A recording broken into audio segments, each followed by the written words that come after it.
Hello and welcome to yet another review that I'm making to distract myself from war.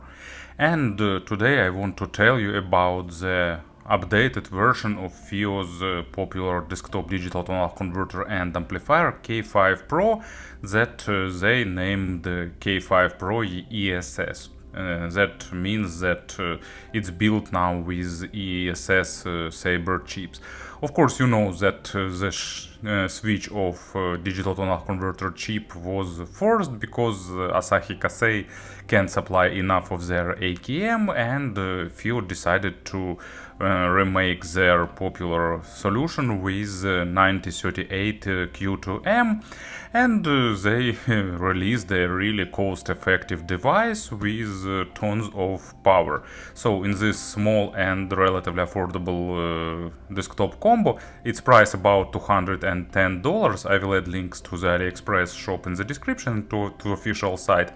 It can deliver up to 1.5 watts for 32 ohms load, and it scales well with high impedance load, so even 300 ohms of impedance is not a problem for it. It supports high resolutions, DSD and high res, so everything you want from the modern device. Here I used XMOS for digital for USB interface, so it's also pretty good. But enough talks, let's have a closer look. Package is traditional for recent FiiO products. I like this design, I like this foiling and combination of rainbow foiling and black cardboard. It looks pretty nice. And inside of this box, let's open it.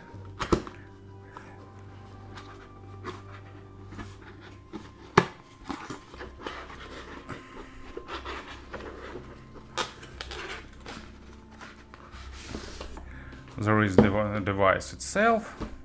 As you can see, no additional internal package. And the box with the accessories. So let's remove this from the table.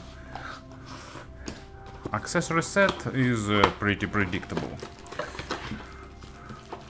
Some kind of warranty card, manual, external power supply. It's FiiO declared that it's ultra clean 15 volts power supply. As you can see, they decided to make it external, so the device itself will be more compact. You'll get the power cord corresponding to your country, also set of rubber feet to glue to the bottom part of the device, a protector for the coaxial output, and 6.3mm adapter, and of course a USB cable. So basic but nice. So all things that you will need to make it up and running is present here. In terms of build quality, it's pretty nice. Rounded edges looks pretty pleasant and fancy. It's not heavy, but of course it's made of metal, so it feels pretty solid. Thanks to rubber feet, it holds well on the table, so you won't accidentally knock it off by just pulling the headphones cord. Let's start with rear panel. On the rear panel here is power in, USB input, and line in and line out, and coaxial input and optical. So as you can see, in terms of connectivity, it's a really universal device. You can use it as pure digital to analog converter, you can use it as a pure amplifier, or you can use it as a combo. So all combinations of digital and analog inputs and outputs present here. On the front panel, everything is also pretty predictable. So input selector, 3-positional toggle, SPDIF, line out and USB, 3 levels of gain. Really nice to have it, so it can adapt to wide range of load. And the volume knob also, it works as an off-on switch. You rotate it, it clicks and starts working. And then inside use the hybrid digital to analog, hybrid volume control schema that allows smooth and pleasant adjustment of volume. It rotates nicely and feels well. And regular 6.3mm out, you can use it with adapter or without. FiiO decided not to make a balanced output here because this small combo device already has plenty of power, so no need to add the balanced output here. So to summarize this part, as you can see, for $200 all the exterior stuff is done pretty well. And of course about the sound, sorry, this time I won't build the full system on table to prove you that it's working. You can probably believe me, it's working. It converts digital signal connected to my MacBook to nice and fun sound. But to make things a bit more interesting, I will use an opportunity to tease one of the upcoming reviews. It's Harmonic Dyne Poseidon headphones. I will put them on the table just for illustration this time, but we'll review them in one of the next videos. So, in terms of sound, it's a really good balanced device. So, just get a good digital to analog converter chip, add here plenty of power, neutral amplifier, and you'll get a balanced sound signature that's not trying to be focused on the micro contrast, that's not trying to add some weight or something like that, and you get, well, maybe it's not absolutely transparent device, but leaning towards that side. So, bass is deep, it's impactful, it has a good rumble, it's slightly on the faster side of tuning for me, but weight is also present here, so it's just a bit of, a hint of, or a bit of added speed, but not too much. I definitely won't call low frequencies here focused on the micro contrast or being dry or something like that. It delivers a really good impact, surprisingly good actually, and even with pretty power hungry cans, and at the same time it delivers good amount of detalization, and when necessary it shows you a good weight and meet and build a solid foundation for the sound.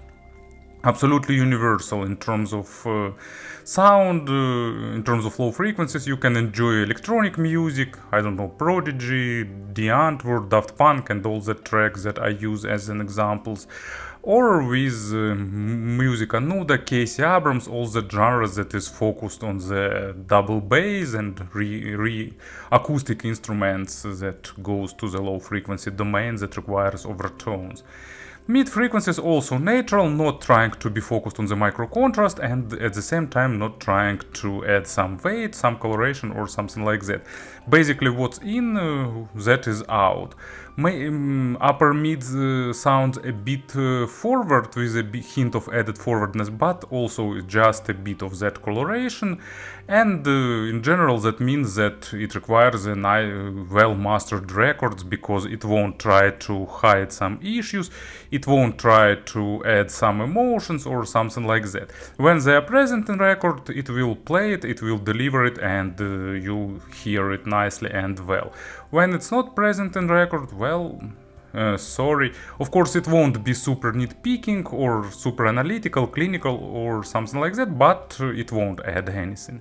Imaginary stage is noticeably above average, pretty spacious, width is better than depth, but depth layering is also done pretty nicely.